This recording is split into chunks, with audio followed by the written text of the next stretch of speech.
ومنهم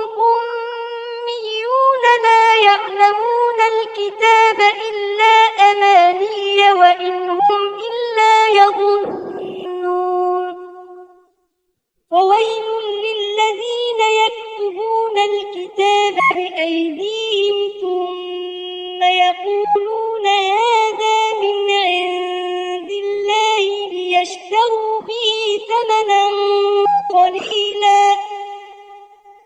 فويل لهم مما كتبت أيديهم وويل لهم مما يكسبون وقالوا لن تمسنا النار إلا أياما معدودة قل أتخذتم عند الله عهدا فلن يخلف الله عهده أم تقولون على الله ما لا تعلمون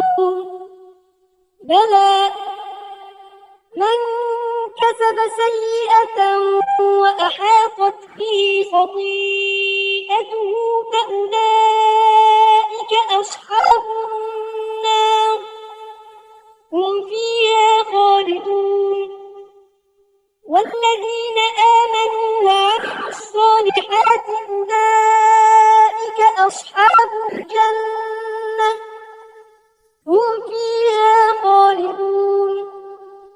وإذ أخذنا ميثاق بني إسرائيل لا تعبدون إلا الله وبالوالدين إحسانا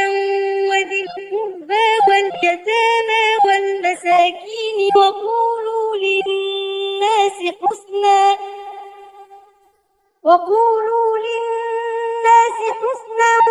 وأقيموا الصلاة وآتوا الزكاة ثم توليتم إلا قليلا منكم وأنتم معرضون